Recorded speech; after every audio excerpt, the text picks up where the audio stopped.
కృపగల దేవుడు మన ప్రభు అయిన యేసయ్య పరిశుద్ధ నామములో కూడి వచ్చిన మీ అందరికీ నా హృదయపూర్వకమైన వందనాలు తెలియజేస్తున్నాను.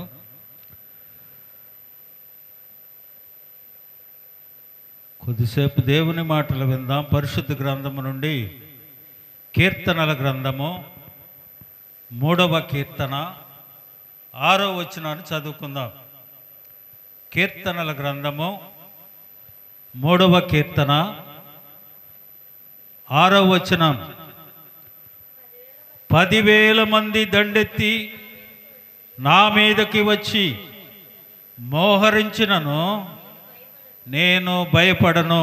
చిన్న ప్రార్థన చేసుకుందాం. పరిశుద్ధుడా, ప్రేమగల దేవా, మీకు వందనాలు. ఈ చదవబడిన వాక్య భాగాన్ని ధ్యానం చేసే శక్తి నాకు లేదు. నీ సిలువు చాటును మరుగుపరుచుకొని మీరు మాతో మాట్లాడి నీ వాక్కులతో మమ్మల్ని బలపరిచి భద్రపరచమని మా ప్రభు అయిన యేసయ్య పరిశుద్ధ నామమున అడుగుచున్నాను తండ్రి, ఆమేన్. ప్రియమైన దేవుని బిడ్డలారా, గత 3 దినాలుగా ప్రభువు అద్భుతమైన ప్రసంగాలు ఇస్తున్నాడు. నేనే ఆశ్చర్యపోతున్నా. ఉదయం లేచేటప్పటికి ఒక్కొక్క మాట మాట్లాడుతుంటే నాకు ఆశ్చర్యం వేసింది. దాదాపుగా ఇప్పటికి 4 ప్రసంగాలు రాశాను. హల్లెలూయా. నాకే ఆశ్చర్యం వేస్తుంది. ఏంటి ఇంత ప్రభు ఇంత ఇదిగా మాట్లాడుతున్నాడని. చాలా అద్భుతమైన ప్రసంగాలు ఇచ్చాడు దేవుడు. రేపు శుక్రవారమే కానీ ఆదివారమే కానీ మంచి ప్రసంగాలు ఇచ్చాడు. ఈరోజు కూడా మొన్నటి దినాన్న 3 వరుసనే పొద్దున్న కూర్చొని సాయంకాలం వరకు ధ్యానం చేసుకుంటూ రాసుకున్న ప్రసంగం ఇది. వాక్యం ఏమంటుంది? చదవబడిన వాక్యం ఏమంది? 10,000 మంది దండెత్తి నా మీదకి వచ్చి మోహరించినను నేను భయపడను. హల్లెలూయా. ప్రియమైన దేవుని బిడ్డలారా, ప్రభువుని ఎరిగిన వారు, ప్రభువునందు రక్షణ పొందినవారు, ప్రభువులో కొనసాగుతున్నవారు, విశ్వాస జీవితంలో ఉన్నవారు అనవలసిన మాట. ఈ కీర్తన దావీదు గారు రాశారు. ఆయన కుమారుడు ఆయనని 2వ సమూయేలు 15వ అధ్యాయం 18 నుంచి చదువుకుంటే 18లో చదువుకుంటే అక్కడ ఉంటుంది. అబ్షాలోము అయిన తన కుమారుడు ఆయనని సంహరించాలని సొంత తండ్రిని, రాజుగా ఉన్నాడని రాజ్యకాంక్షతో తండ్రిని రాజ్యం నుంచి తరిమేస్తాడు. అప్పుడు రాసుకున్నాడు ఈయన ఈ కీర్తన. దావీదు గారు ఏమంటున్నాడు? కుమారునితో యుద్ధం చేసి అతను సంహరించవచ్చు, కానీ రాజ్యాన్ని విడిచి వెళ్ళిపోయాడు. ఆ ప్రయాణంలో ఆయన రాసుకుంటూ అంటున్నాడు, ఏమంటున్నాడు? 10,000 మంది దండెత్తి నా మీదకి వచ్చినా మోహరించినా నేను భయపడను. ఎందుకని? అంత ధైర్యంగా, అంత ధీమాగా రాజ్యం విడిచి పారిపోతున్నా, అరణ్యాల వెంట వెళతా ఉన్నా ఆయన రాసుకొని పాడుకున్న పాట. ఎంతమంది అన్నా రాని, నేను మాత్రం ఈరోజు మనం అనవలసిన మాట, ముఖ్యంగా పిల్లలు హృదయంలో ఈ వాక్యాన్ని, మాటలను దాచుకోవాల్సిన మాట. ప్రతిదానికి చింతించి బాధపడి భయపడవలసిన పని లేదు. ఎందుకంటే నీవు దేవుణ్ణి కలిగి ఉన్నావు కాబట్టి, దేవుడు నీతో ఉన్నవాడు కాబట్టి భయపడవలసిన పని లేదు. ఇంకో మాట కూడా ఆయన ఏమంటాడు చూడండి, రాశాను కానీ త్వరగా చెప్పేస్తాను. కీర్తనల గ్రంథం 56వ కీర్తన 4వ వచనంలో, దేవుని బట్టి ఆయన వాక్యమును కీర్తించెదను, దేవుని యందు నమ్మిక ఉంచి ఉన్నాను, నేను భయపడను, శరీరులు నన్నేమి చేయగలరు. హల్లెలూయా. ఈయనకి అంత ధైర్యం ఎందుకు వచ్చింది? అంత ధైర్యంగా మాట్లాడటానికి గల కారణం ఏంటి? దేవునిని బట్టి ఆయన వాక్యమును కీర్తించేదను. దేవుని బట్టి నాకు అంత ధైర్యం ఉంది. దేవుని బట్టే అంత ధైర్యముగా ధీమాగా నేను ఉన్నాను. ఆయన యందు నేను నమ్మిక ఉంచి ఉన్నాను కనుక నేను భయపడను. హల్లెలూయా చెప్పండి. భయపడను. ఎలాంటి శత్రువు వచ్చినా, ఎలాంటి కుయుక్తులు నీ మీద శత్రువు పన్నినా నేను భయపడే ప్రసక్తే లేదు. ఎందుచేతంటే నా దేవుడు నాతో ఉన్నాడు. హల్లెలూయా. ఆయన వాక్య రూపే ఉన్నవాడు నాతో ఉన్నాడు. నా దేవుడు నాతో ఉన్నాడు. శరీరంలో నన్ను ఏం చేయగలరు అన్న ధీమా కలిగి ఉన్నాడు. ఎందుకని? ఆయన వాక్యము ఆయనతో ఉంది కాబట్టి నేను కీర్తించేదను. ఏమని కీర్తిస్తున్నాడు ఆయన? యెహోవా నా కాపరి, నాకులేమీ కలుగదు. పచ్చిక గల చోట్ల ఆయన నన్ను పరుండ చేయుచున్నాడు. శాంతికరమైన జలముల యొద్ద నన్ను నడిపించున్నాడు. గాఢాంధకారపు లోయలో నేను సంచరించినను ఏ అపాయమునకు నేను భయపడను. నీ దుడ్డు కర్రయు నీ దండము నన్ను ఆదరించును. హల్లెలూయా.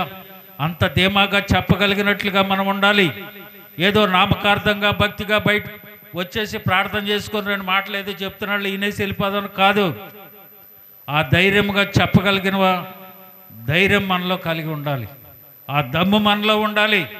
నరమాత్రం నన్ను ఏం చేయగలడో? ప్రియమైన దేవుని బిడ్డలారా, ఎవ్వడు ఏం చేయలేడు. నేను ఎవడు ఏమీ చేయలేడు. ఎందుకని? నీ దేవుడు నీతో ఉన్నాడు కనుకని. చూడండి, కీర్తన 27:1 చెప్తాడు, యెహోవా నాకు వెలుగును రక్షణ అయి ఉన్నాడు, నేను ఎవరికి నీ భయపడను. యెహోవా నా ప్రాణదుర్గము, నేను ఎవరికి నీ వెరవను. హల్లెలూయా. ప్రియమైన దేవుని బిడ్డలారా, ఈ వాక్యాలు చదువుకుంటుంటే మనం ప్రవర్తించే తీరు, మన భక్తి, మన నడవడి ఎందుకు పనికిరాదు చెప్పలేం. చిన్న ఇరుకు వస్తే, చిన్న ఇబ్బంది వస్తే, చిన్న కరువు వస్తే, చిన్న శ్రమ వస్తే, చిన్న బాధ వస్తే ఎంత కృంగిపోతామో. మనం చెప్పవలసిందంటే నేను ఎవరికి దేనికి నేను భయపడను, నా దేవుడు నాతో ఉన్నాడని నిశ్చయత మనం కలిగి ఉండాలి. ఈ రాత్రి ప్రభు మనతో మాట్లాడే మాట, నువ్వు దేనికి భయపడవలసిన పని లేదు.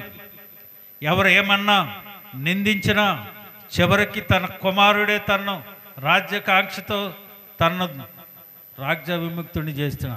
ఆయన ఏమంటా ఉన్నాడు? నరమాత్రుడు నన్నేమీ చేయలేడు. 10,000 మంది వచ్చినా నేనేం భయపడను. హల్లెలూయా. చూడండి, కీర్తన 91:6 చీకటిలో సంచరించి తెగులుకైనను మధ్యాహ్నమందు పాడు చేయి రోగమునకైనను నీవు భయపడవు. హల్లెలూయా.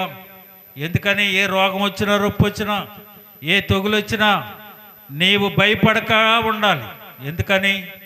నా దేవుడు నాతో ఉన్నాడు. చూడండి ఆయన ఏమంటున్నాడు. చూడండి, ఎంతమంది వచ్చినా, నరమాతుల మీదకి వచ్చినా, రోగం వచ్చినా, తెగులు వచ్చినా, కరువు వచ్చినా, కాటకం వచ్చినా, శ్రమ వచ్చినా, బాధ వచ్చినా దేనికి నేను భయపడను. భయపడే పనే లేదు.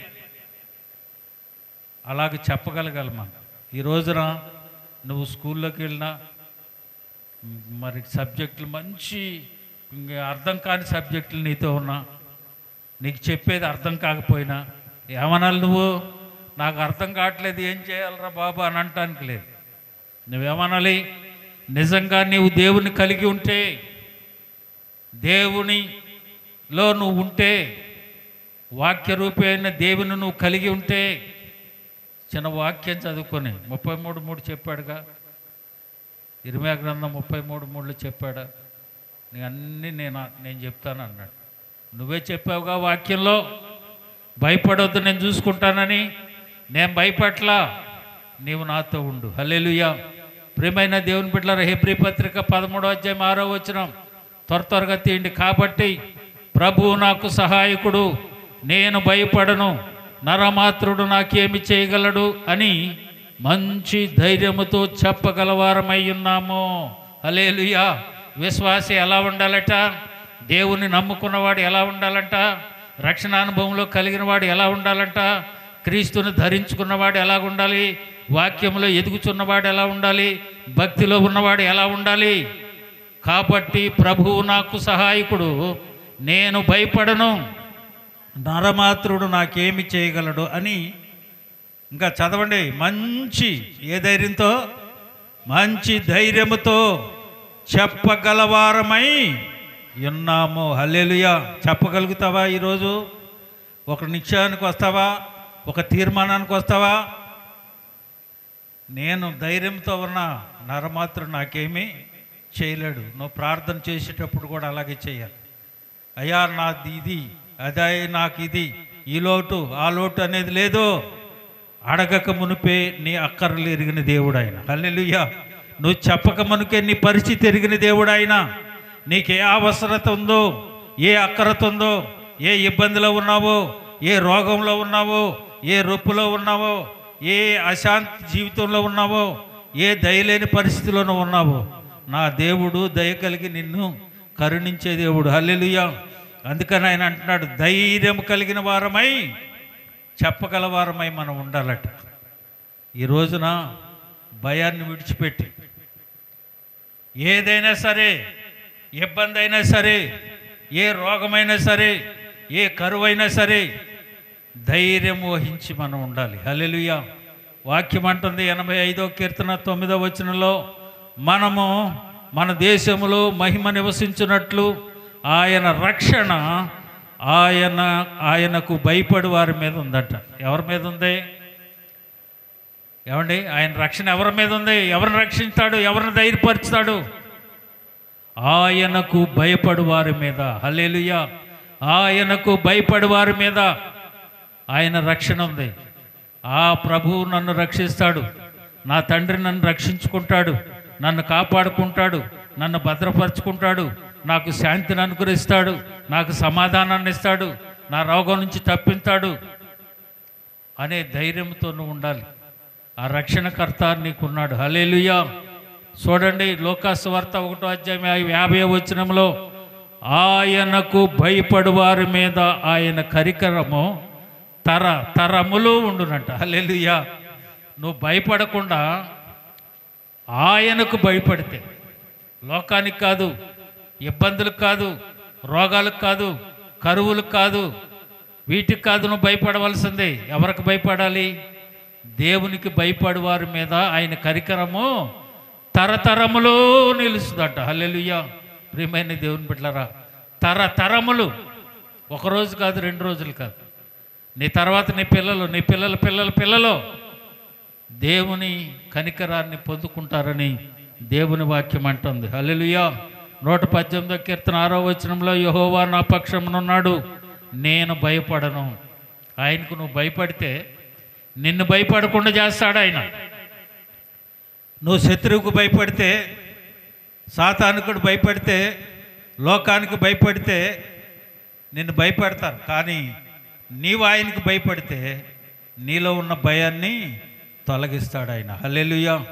కీర్తన గ్రంథం 3:3లో, యెహోవా నీవే నాకు కేడముగానున్నావు, నీవే నాకు అతిశయాస్పదముగాను, నా తల ఎత్తువాడుగాను ఉన్నావు. హల్లెలూయా. ఇప్పటి వరకు తలదించుకునే పరిస్థితిలో మనం ఉంటే ఆయన కేడముగా ఉండి ఆయన ఏం చేస్తాడంట? నిన్ను తలెత్తుకునే వాడినిగా చేస్తాడు. ఎవరిని? ఆయనకు భయపడి వారిని. ఆయనకు భయపడకుండా నీ ఇష్టానుసారంగా నువ్వు ప్రవర్తించి కార్యం చేయమంటే ఆయన చేయడు. నువ్వు భయపడాల్సింది ఎవరికే? దేవునికి. ఆయనకు భయపడితే దేవుడు ఎన్ని అద్భుతమైన కార్యాలు చేస్తున్నాడు. ప్రియమైన దేవుని బిడ్డలారా, ఆ భయము ఇక్కడికి వచ్చినాక మాత్రమే కనపరుస్తున్నారు. నేను ఆయనకి భయపడను అనే ధైర్యంతో ఉండటం లేదు. ఒక తల్లిదండ్రులు, ఒక భార్యాభర్తలకు ఒక పిల్ల ఉంది. వీళ్ళు ఫంక్షన్కి వెళ్తూ ఉన్నారు. పక్కనే నడిచి వెళ్ళాలి, పిల్లని నడిచి వెళ్ళాలి. నేను లేక చిన్నపిల్ల కదా, అమ్మా నువ్వు ఉండు, మేము వెళ్ళి త్వరలో వచ్చేస్తాము, భయపడబాకు అని అన్నారట. ఆ పిల్ల ఏమంది తెలుసా? నిబ్బరము కలిగి ధైర్యంగా ఉండము, నేను నీకు తోడై ఉన్నాడని నా దేవుడు చెప్తే నువ్వు భయపడొద్దంట వెంట అందట. హల్లెలూయా. అంత ధైర్యంగా ఉండాలి పిల్లలు. నిబ్బరము కలిగి ధైర్యంగా ఉండు, నేను నీకు తోడై ఉన్నానని దేవుడు చెప్తా ఉంటే నువ్వు భయపడొద్దని నాకు చెప్తావేంటి? మీరు వెళ్ళేటప్పుడు జాగ్రత్తగా వెళ్ళండి అన్నాడు. అంత ధైర్యంగా ఉండాలి మనం.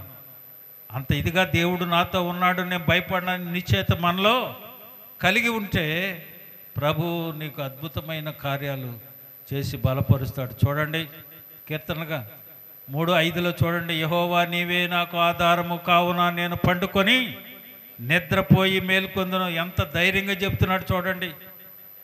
ఆయనే నీవే నాకు ఆధారం, నేను చక్కగా పండుకొని నిద్రపోతా. ఎందుకని?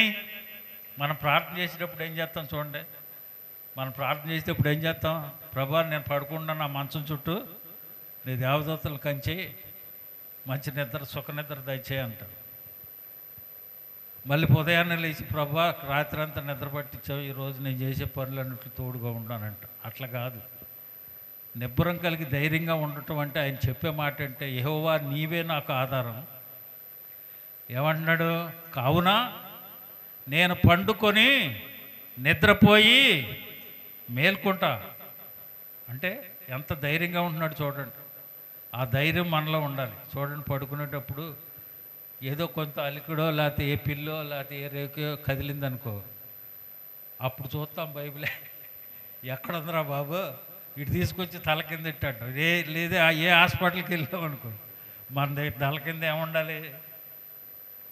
బైబిల్ పెట్టుకుంటారు, అప్పుడు గుర్తు వస్తుంది. కానీ వాక్యమైన దేవుణ్ణి నువ్వు ఆధారం చేసుకుంటే నువ్వు చక్కగా ఉంటావు, చక్కగా మేల్కొంటావు, నిద్ర వస్తుంది, చక్కగా విశ్రాంతిని ప్రభు ఇస్తాడు.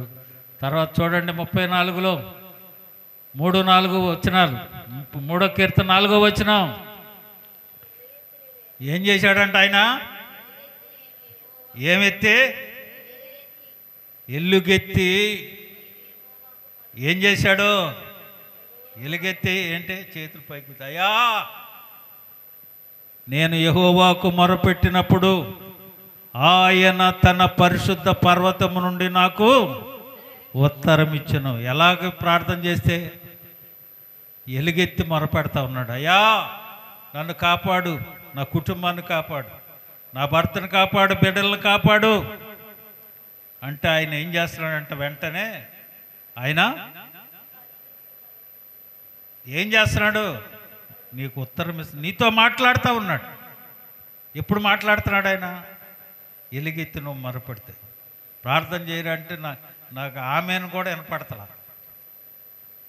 ఏమండి, ప్రార్థన చేయమంటే ఆమెనని వినపడుతుందా?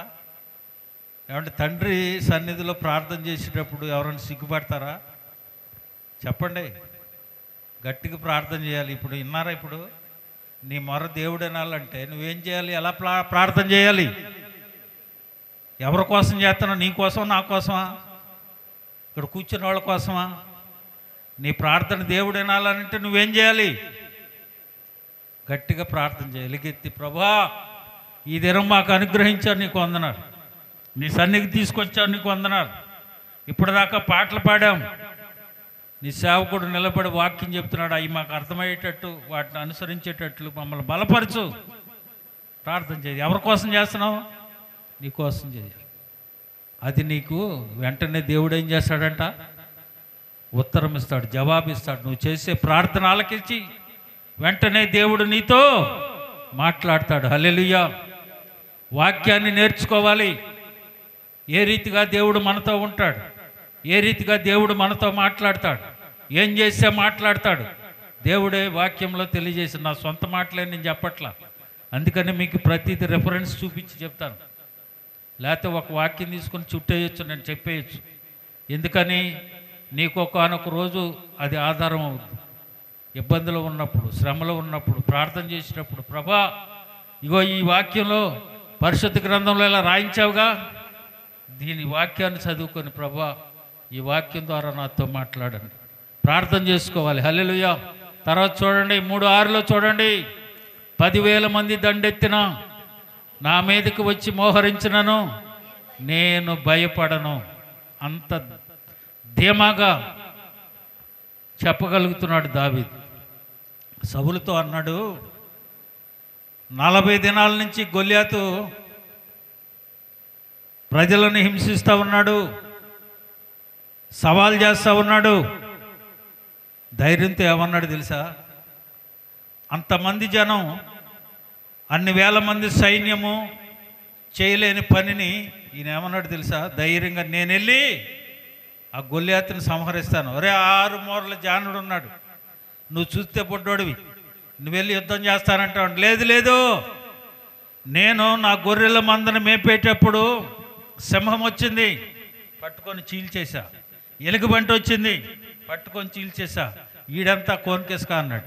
హల్లెలూయా! ఎంత ధైర్యమో! బాలుడు ధైర్యంగా చెప్పగలుగుతున్నాడు. 6 మూరల జానుడు ఉన్నవాడిని పడగొట్టి తల నరికి తీసుకొని ఇశ్రాయేలు దేశానికి వచ్చాడు. ఎంత ధైర్యంగా మాట్లాడుతున్నాడు! ఆ దావీదే కీర్తన రాసుకుంటూ అంటున్నాడు. హల్లెలూయా! ప్రియమైన దేవుని బిడ్డలారా, అంత ధైర్యం కావాలి. షడ్రక్ మెషక్ అబేద్నెగోలు తీసుకెళ్ళి ప్రతిమకు మొక్కమన్నారు. మొక్కారా? ఏమన్నారు తెలుసా రాజుతో? ఓ రాజా, రాజుగారు అని కూడా అంటలా, ఓ రాజా, నువ్వు చేసి నీ ప్రతిమకి మేము మొక్కం. మా దేవుడు సమస్తము చేయగల సమర్థత కలిగిన దేవుడు. ఇగో ఈ అగ్నిగుండం నుంచి తప్పించి రక్షించగల సమర్థుడు. ఒకవేళ ఆయన తప్పించకపోయినా మేము ఆ ప్రతిమకు మొక్కమన్నారు. అగ్నిగుండం ముందుంది, పక్కన రాజు కూర్చున్నాడు. అగ్నిగుండంలో వేయటానికి బంటులను పెట్టి కూర్చున్నాడు. కానీ ఎంత ధైర్యంగా మాట్లాడుతున్నారు వాళ్ళు. పిల్లలండి, 3 పిల్లలు, షడ్రక్ మెషక్ అబేద్నెగోలు. ఎక్కడి నుంచి వచ్చింది ఆ ధైర్యం వారికి? తమ దేవుణ్ణి కలిగి ఉన్నారు కాబట్టి. హల్లెలూయా! ఈ రోజున నీవు కూడా అంత ధైర్యంగా దేవుని కార్యాలలో ఎలా ఉండాలి? ధైర్యంగా ఉండాలి. శత్రువుని ఎదిరించడానికి వచ్చిన ధైర్యం కనుగొండి. నువ్వెంత నరమాత్రుడు, నువ్వు నన్నేం చేయగలవు? సర్వశక్తిమంతుడైన దేవుడు నాతో ఉన్నాడు. హల్లెలూయా! అంత ధైర్యంగా ఈ రోజున మాట్లాడగలిగినట్టు మనం ఉండాలి. అలాగే సువార్తను ప్రకటించేటప్పుడు పౌలు గారిని ఏమన్నారు తెలుసా? తీసుకెళ్ళి కొట్టారు, బండ్లకు వేశారు, జైల్లో పెట్టారు, అంతా చేశారు. దేవుడు ఒకటే మాట అన్నాడు, నేను నీకు తోడుగా ఉన్నాను, ధైర్యంగా మాట్లాడు అన్నాడు. హల్లెలూయా! చంపటానికి వచ్చినా చావటానికైనా సిద్ధపడ్డాడు, కానీ ధైర్యాన్ని కోల్పోలేదు. ఎందుకని? ఆయన ఈయనతో ఉన్నాడు కాబట్టి. ఈ రోజున నువ్వు భయపడుతున్నావంటే, ఈ కార్యం నేను చేయలేను అంటున్నావంటే, ఇంత సబ్జెక్ట్ నేను చదవలేకపోతున్నానంటే, ఇంత భయాన్ని నేను కలిగి ఉంటున్నానంటే, నీలో ఎవరు లేరు? అర్థమవుతుందా మీకు? భయపడవలసిన పని లేదు, చింతించవలసిన పని లేదు, ఎవరో చేస్తారనే లేదు. ఆయన అంటా ఉన్నాడు, నేనే నీతో ఉన్నాను. ఒకే మాట అన్నాడు. ఏమన్నాడు? ముందు మనం చదువుకున్న మాట. ఈరోజు మనం అందరూ చెప్పండి ఆ మాట. కీర్తన 3:6 అందరూ కలిసి చెప్పాలి. 10,000 మంది,